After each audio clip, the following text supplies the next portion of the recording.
Nesse vídeo vamos falar de queda livre, que é um tipo de movimento vertical. Então vamos começar. Então vamos lá. Observa aqui, olha, o gifzinho, né? Um elefante e uma pulguinha, né, caindo. O elefante atingiu o solo primeiro, mas será por quê, né? Vamos lá. Aristóteles, olha bem, gente, 300 anos antes de Cristo. O que ele propunha? Esse Aristóteles, que era filósofo grego, na verdade, ele era um grego, ele dizia que os corpos mais pesados caíam primeiro se deixados em queda. Aí, quando você olha o exemplo aqui do elefante e da pulguinha, você acredita que Aristóteles estava correto, né? Você acaba acreditando que ele está certo na sua afirmativa. Olha bem, gente, 300 anos antes de Cristo. Aí veio-se ao Galileu. Galilei, para ser mais exato, aqui no século, aqui que eu falo porque é bem mais próximo, né? No século 17, quer dizer, em torno de 1600 e alguma coisa. Depois do descobrimento do Brasil, o Brasil já estava descoberto nessa altura do campeonato, né? Então, em torno do século 17, quer dizer, passaram isso aí praticamente quase que 2000 anos, né? Se você for pensar de Aristóteles até Galileu, não é isso? Aí, o que Aristóteles, o que Galileu, na verdade, propunha lá no século 17, 1600 e alguma coisa? Ele dizia o quê? Ele propôs o quê? Evitando-se o efeito aerodinâmico, no caso, ao utilizar esferas de diâmetros, de esferas de igual diâmetro, mas uma oca e outra maciça, quer dizer, com pesos distintos, ambas caíam ao mesmo tempo. E aí caiu por terra, então, a questão do peso o objeto ser mais pesado que o outro, no caso do elefante e da pulguinha aqui, né? Caiu por terra, não é isso? Se for verdade o que Galileu disse, né? E aí você pode até fazer um experimento aí na casa de vocês para poder comprovar quem está certo, quem está errado, né? Quem tinha razão nessa história, né? E aí, se você for fazer isso, você pega uma folha de papel, por exemplo, deixa a folha cair. Deixa a folha cair e vê o que acontece. Aí você pega a mesma folha, amassa e deixa ela cair também, na mesma altura, deixa ela cair. Aí você faz a comparação. Aí você vai ver quem está certo, se é Aristóteles ou o Galileu. E é óbvio, já vou adiantar para vocês podem fazer, mas eu vou adiantar, é que Galileu estava correto, ou está correto, né? Porque, na verdade, o que influencia na queda, se tiver influência do ar, o atrito com o ar, é o formato aerodinâmico do corpo. Por isso é feito, no caso da aerodinâmica. Quer dizer, o formato vai influenciar na aerodinâmica. Tá? No caso, tendo maior ou menor atrito com o ar. Se a gente desprezar essa influência do ar, né, vamos supor que eu tivesse como criar o vácuo. Se você pegasse a folha que eu citei anteriormente, aí, deixasse ela cair e amassasse a folha, deixasse cair da mesma altura, vocês iam ver que elas iam cair da mesma maneira, porque o ar não estaria influenciando. Né? O que faz a diferença da folha, no caso amassada e não amassada, cair, no caso se abandonando, e a diferença no movimento de queda é a aerodinâmica das duas.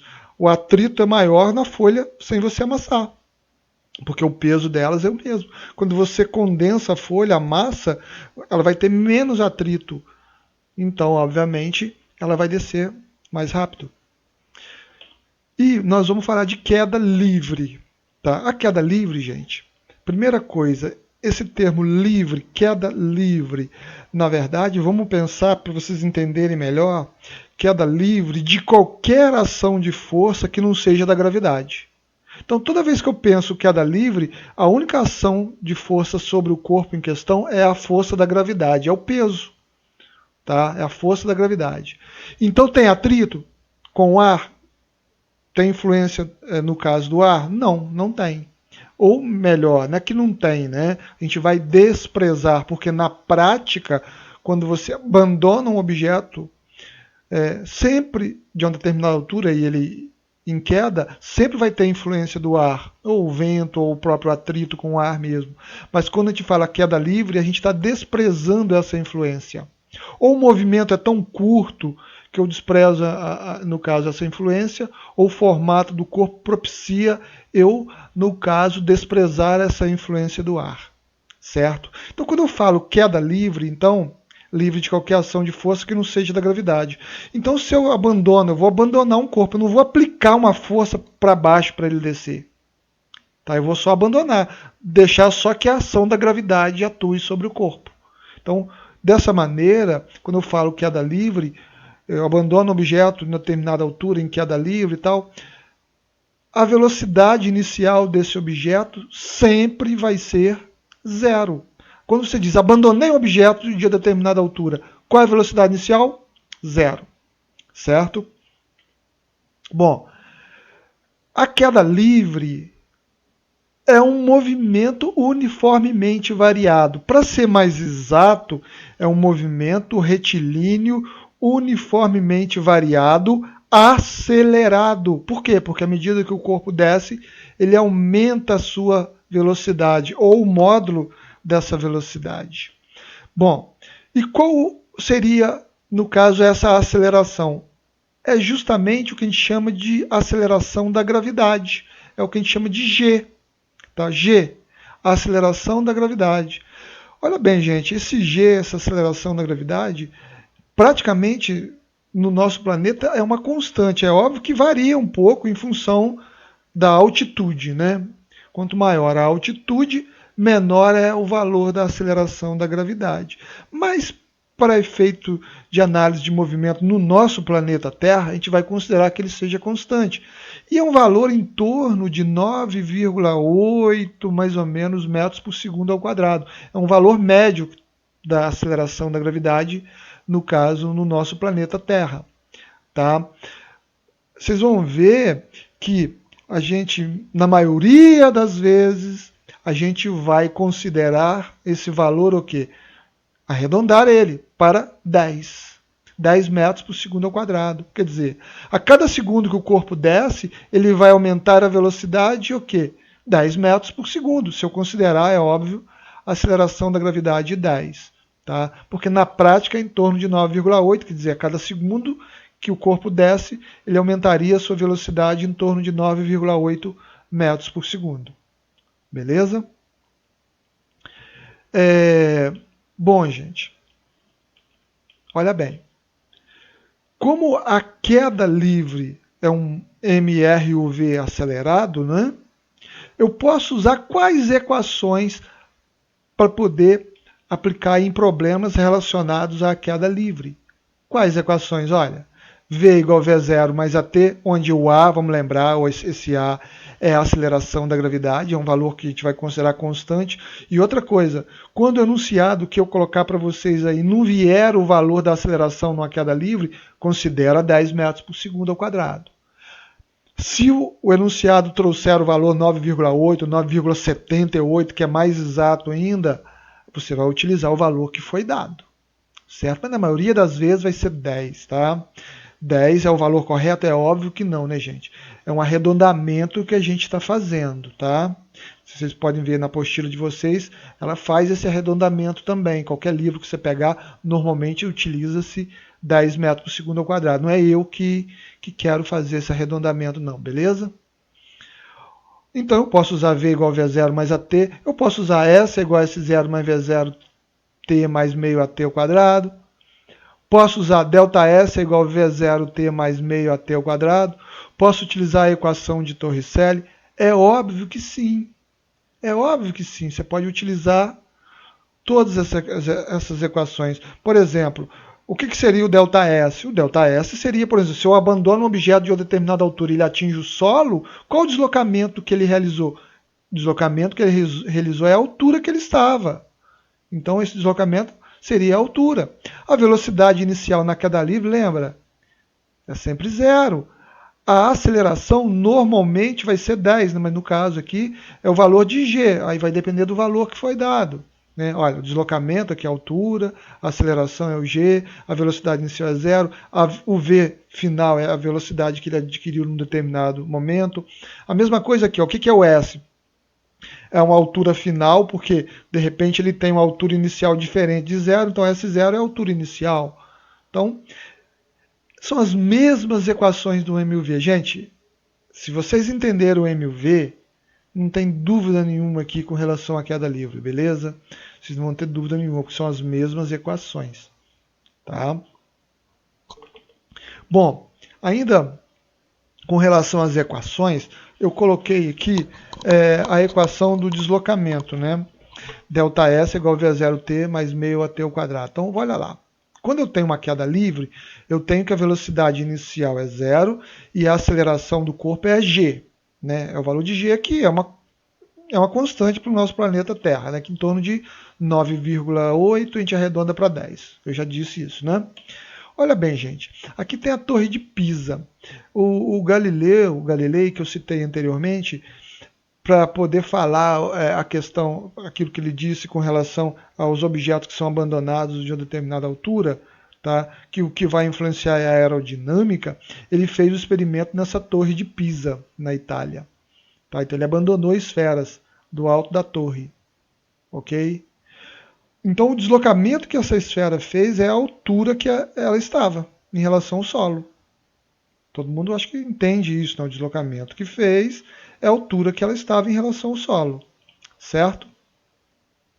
Então vamos lá. Ó, substituindo na fórmula aqui, ó, ΔS é h. Qual é a velocidade inicial? Zero. O tempo gasto dessa altura que ela estava até atingir o solo, eu vou chamar de tempo de queda. Tá? O tempo de descida, tempo de queda, não é isso? Então, substituindo no lugar do T aqui.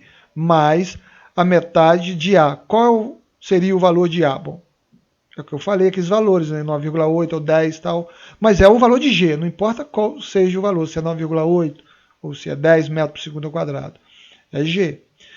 Vezes, novamente, o quê? O tempo de queda ao quadrado. E aí, vamos lá, olha. O que eu faço? Eu pego esse 2, esse aqui vai desaparecer, né? Que é 0 vezes o tempo de queda, isso desaparece. Então esse 2 passa para o outro lado multiplicando. Tu vai ficar 2 vezes h é igual a g tempo de queda ao quadrado. Certo? Eu inverto, né? Inverto o que está do lado esquerdo para o lado direito da igualdade e vice-versa. E aí vamos continuar. Eu vou isolar o tempo de queda ao quadrado. Então vai ficar 2h sobre g é igual ao tempo de queda ao quadrado. Operação inversa da potenciação é o que? É a radiciação. Então esse 2 passa para o lado direito em forma de raiz quadrada. E aí eu tenho, olha, tempo de queda é igual a raiz quadrada de 2 vezes h sobre g. Essa expressão aqui você tem que obrigatoriamente saber. Não, gente, se você quiser utilizar essa fórmula aqui, ela vai satisfazer da mesma maneira. Por quê? Porque para eu chegar nesse tempo de queda igual a raiz quadrada de 2h sobre g, eu utilizei essa expressão aqui. Então, ela pode ser usada, né, o ΔS aqui.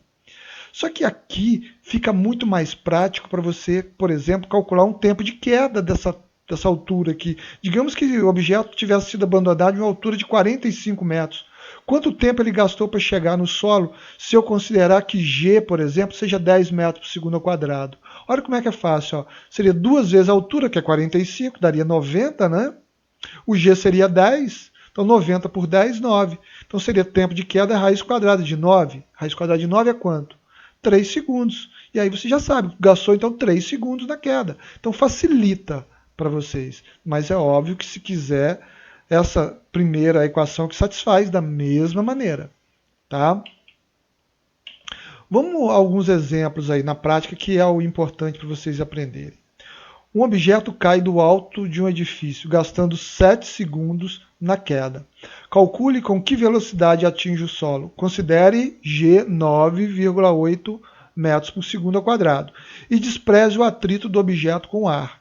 Se eu estou dizendo que é para desprezar o atrito do objeto com o ar. Se eu estou dizendo que o objeto cai de uma determinada altura, eu tenho aqui uma queda livre.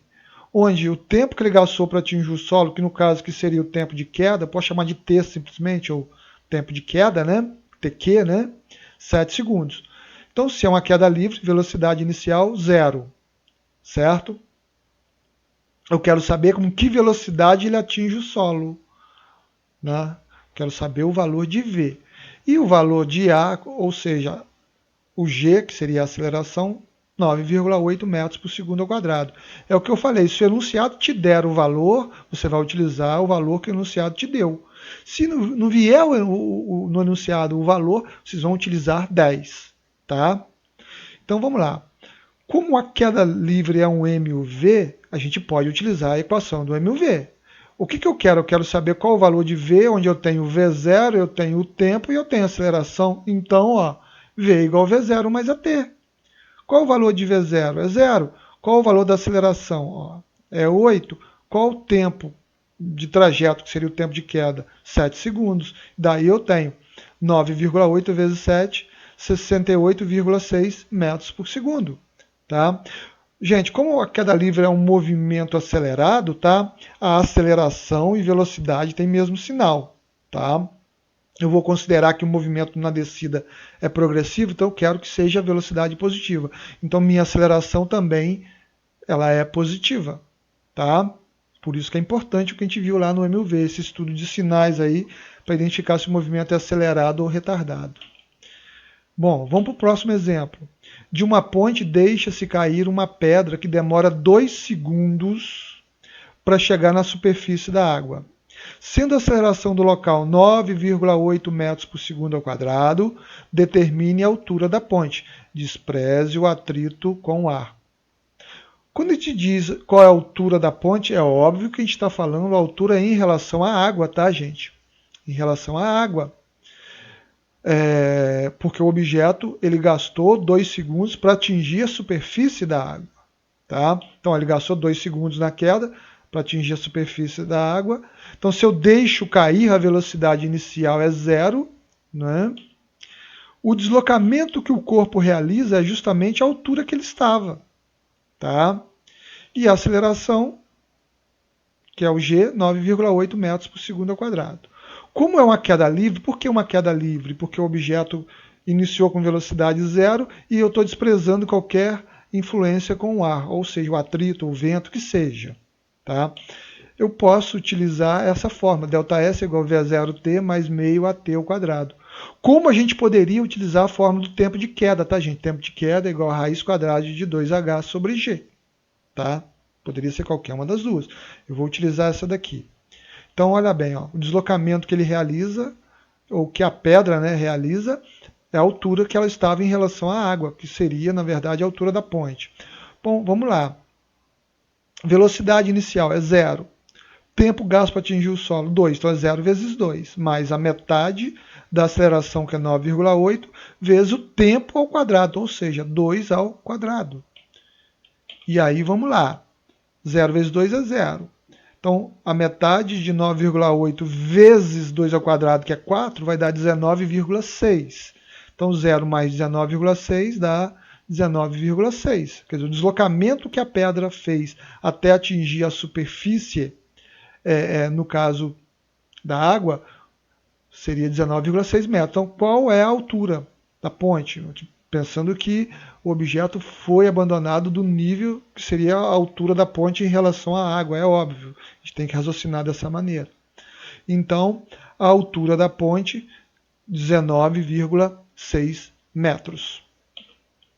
Bom, vamos agora mais um outro exemplo, terceiro. Uma bola é abandonada do alto de um edifício atingindo o solo com velocidade de 49 metros por segundo. Determine a altura do edifício, então eu quero saber qual é a altura do edifício aqui, né? Ó, qual é a altura do edifício e o tempo de queda dele. Tempo de queda, no caso dele não, dela, né? A bola. E considerando G 9,8 metros por segundo ao quadrado. Despreze o atrito do objeto com o ar. Bom, se a bola foi abandonada, a velocidade inicial dela é 0, né? A velocidade inicial dela é 0. Se eu estou desprezando o atrito com o ar, eu tenho aqui, então, o quê? Uma queda livre. Por ser a velocidade inicial 0 e não ter atrito com o ar, eu tenho uma queda livre. Bom, então está aqui o edifício. Né? E aí, o deslocamento é para baixo, então a orientação estabelecida vai ser para baixo, ou seja, para baixo o movimento é progressivo. Tá a bola aqui, né? Então a bola foi abandonada, a velocidade inicial dela, 0. Então ela vai ser abandonada e vai atingir o solo. Vai realizar um deslocamento, ou seja, qual era a altura da bola quando ela foi abandonada? É justamente o deslocamento que ela realizou. E qual velocidade que a bola tinha no momento que atingiu o solo? 49 metros por segundo. E aí vamos à resolução, né? Mas antes vamos colocar os dados novamente. Ó. Velocidade inicial da bola 0, velocidade final, que seria a velocidade com que ela atinge o solo, 49 metros por segundo. Deslocamento realizado pela bola, que é justamente a altura que ela está em relação ao solo, é o que eu vou determinar. A aceleração da gravidade, 9,8 metros por segundo. Então vamos lá. Como no caso a queda livre é um MUV, e eu já identifiquei que é uma queda livre, o que, que acontece? Para eu determinar o que seria a altura, eu posso utilizar o que? No caso aqui, o que seria a equação de Torricelli. Tá? Por quê? Porque eu tenho a velocidade final, 49, eu tenho a velocidade inicial, que é 0, a aceleração, no caso, é 9,8, e o deslocamento é justamente a altura que a bola estava, é o que eu vou calcular. Então, olha, 49 velocidade, 0 ao quadrado, velocidade final, no caso, né? 0 ao quadrado, 0 é a velocidade inicial, mais 2 vezes a aceleração, que é 9,8, vezes o deslocamento. E daí eu vou ter 49 ao quadrado, 2.401, aqui dá 0, né? E aqui 2 vezes 98, 196. Então eu tenho 2.401, 196 não, né? 2 vezes 9,8 dá 19, no caso, 0,6, né? Então tem deslocamento que é igual a 2.401 dividido por 19,6. Logo, a altura que a bola estava no momento que foi abandonada, ela era o que? 122,5 metros. Tá? Agora vamos calcular o tempo de queda. Bom, o tempo de queda, gente, a gente pode calcular usando a fórmula do tempo de queda, já que eu tenho a altura, tá? Eu calcularia o tempo de queda, né? 2 vezes 122,5, né? Dividido por 9,8, eu acharia a raiz quadrada disso. Ou utilizar V igual a V0 mais AT. Por quê? Porque olha bem, ó, qual é a velocidade final? Que seria a velocidade no momento que atinge o solo, 49. A inicial é 0, a aceleração 9,8. Então eu vou ter 9,8T, que é igual a 49. 49 dividido por 9,8 vai ser 5 segundos o tempo de queda. Certo? Ou seja, o tempo que gasta para atingir o solo. Vamos para mais um exemplo. Então, é uma bola abandonada do alto de uma torre de 45 metros. Determina o tempo gasto para a bola atingir o solo. A gente até fez esse cálculo mentalmente, tá, gente? Mas vamos fazer agora aqui na prática para ver como é que ficaria. Considerando G 10 metros por segundo ao quadrado, desprezando os atritos com ar, beleza. Se eu abandonei uma bola, então a velocidade inicial dela é 0. Se eu estou desprezando o atrito com ar, e ao mesmo tempo eu estou dizendo que eu abandonei a bola, é porque eu tenho o quê? Uma queda livre, ou seja, o corpo está livre de qualquer ação, de qualquer força que não seja da força da gravidade. Então, livre de qualquer força que não seja da gravidade. Tá? A força da gravidade é que propicia essa aceleração de 10 metros por segundo ao quadrado, ou 9,8, que seja, dependendo do enunciado. A gente está arredondando aqui o 9,8 para 10, né? O enunciado está dizendo isso aí. Então vamos lá, olha. A orientação da trajetória para baixo, né? Então movimento progressivo para baixo, e aí a bola vai ser abandonada. A velocidade inicial dela é 0, ela vai deslocar até atingir o solo, e ela deslocou o quê? 45 metros, quer dizer, ela estava a uma altura de 45 metros.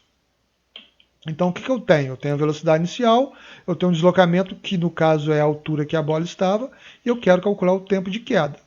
A aceleração a ser considerada aqui, que eu chamo de G no caso, que seria a aceleração da gravidade, é o que resulta no que seria o peso, né, do corpo, 10 metros por segundo ao quadrado. Então, como eu tenho uma queda livre, e a queda livre é um MUV, eu vou utilizar equações do MUV ou aquela equação que eu mostrei para vocês do tempo de queda, que eu utilizei uma equação do MUV, que é o ΔS, que é igual a V0T mais meio AT ao quadrado, para chegar nela, olha. Essa equação aqui do tempo de queda. Observa como é que ela vai facilitar para você calcular o tempo de queda. Olha, se você tem a altura, então eu tenho tempo de queda é raiz quadrada de 2 vezes a altura, 2 vezes 45, o G é 10, né? E aí eu tenho 90, que é 2 vezes 45, dividido por 10. Então, raiz quadrada disso aí dá o quê? Raiz quadrada de 9. Ou seja, 3 segundos é o tempo de queda. Claro que esse valor é um valor aproximado, uma vez que eu aproximei o valor da aceleração para 10, né? O enunciado, na verdade, aproximou aí, tá? Vamos a mais um exemplo, olha. Conta a história que por volta do século XVII, o físico Galileu Galilei foi até o topo da Torre de Pisa, na Itália, e de lá realizou um experimento para comprovar sua afirmativa sobre o movimento de queda dos corpos. Num desses experimentos, uma esfera foi abandonada do topo da torre, tá? Do topo da torre, né? Sabendo que a altura da torre é de 57 metros em relação ao solo, determine a altura da esfera em relação ao solo após 2 segundos de queda. Considere G 10 metros por segundo ao quadrado e despreze o atrito do objeto com o ar. Então, se a esfera foi abandonada, a velocidade inicial dela é 0. Se eu estou desprezando a influência do ar, significa que eu só estou considerando a ação da gravidade sobre o corpo, então é uma queda livre. Tá? É um MUV e é uma queda livre. Então está aqui a Torre de Pisa, a orientação da trajetória para baixo. Então o objeto foi abandonado do alto da torre, cuja altura dela, a torre no caso, né, era 57 metros, né? E aí a esfera vai ser abandonada. Tá? Foi abandonada, desceu. Só que ela não vai chegar, né? Ela não vai chegar ao solo, ela vai chegar ao solo. Só que o que a gente quer aqui, na verdade, é determinar qual é a altura da esfera nesse momento aqui. É óbvio que ela está em movimento. Mas nesse momento, qual é a altura que essa esfera está em relação ao solo? Vou chamar isso de Hzão, H maiúsculo. Tá? É a altura que ela estava. O Hzinho é a altura de 57 metros que ela estava do solo. Ela deslocou um tantinho aqui, que seria isso, né? Qual a altura que ela ficou do solo? Seria essa medida de verde aqui, né? Então, olha bem, ela deslocou, esse deslocamento laranjazinho aqui, ela deslocou durante 2 segundos. Tá? Então vamos tentar entender a história aqui. Então vamos lá. A altura que a torre estava era 57 metros, né? Em relação ao solo, é óbvio, né? Ela deslocou, ela teve em queda durante 2 segundos, daí eu fiz a análise do problema. É óbvio que ela não parou aqui, gente, ela continuou, mas eu vou analisar no momento que ela está passando nessa posição aqui. Então ela gastou 2 segundos para passar por essa posição, certo? Vamos lembrar que quando ela foi abandonada aqui de cima, a velocidade inicial dela é 0. A aceleração da gravidade, que no caso aqui é o G, que seria o A da fórmula lá do MUV, é 10 metros por segundo ao quadrado, né? Então a gente tem aqui uma queda livre, a gente tem aqui um MUV, tá? Então observa que para calcular o deslocamento que essa esfera fez nesses 2 segundos, eu vou utilizar a fórmula de deslocamento do MUV, tá? Então, ó, 0 é a velocidade inicial, o tempo é 2, que no caso que isso não vai fazer diferença nenhuma, porque 0 vezes 2 vai dar 0, né? Mais a metade de 10, 10 é a aceleração, vezes o tempo novamente ao quadrado, que é 2 ao quadrado, certo? Então eu tenho a metade de 10, 5, 2 ao quadrado, 4. Daí eu tenho 5 vezes 4, 20. Então observa que a esfera estava a 57 metros e ela deslocou quantos metros para baixo? 20. Então dá até a gente fazer mentalmente esse cálculo, né? Se ela estava a 57 metros de altura e desceu 20 metros, no momento que ela está passando por essa posição, ou seja, após 2 segundos, qual a altura dessa esfera em relação ao solo? Não é 37 metros? É isso aí, 37 metros. E aí, se a gente quisesse demonstrar isso, que a gente diria? O H é justamente essa altura que eu quero, o Hzão, né? Então esse Hzão é o Hzinho, que é a altura que ela estava no momento que foi abandonado, menos o que ela deslocou. Então eu tenho 57, que era a altura que ela estava em relação ao solo, menos o que ela deslocou aqui na descida. 20 metros, que ela deslocou até 2 segundos, tá, gente? Porque ela continuou descendo, é óbvio. Então aí, qual é a altura que está em relação ao solo nesse momento? 37 metros. Bom, gente, vamos ficar por aqui. Fiquem com Deus. Até mais. Tchau, tchau.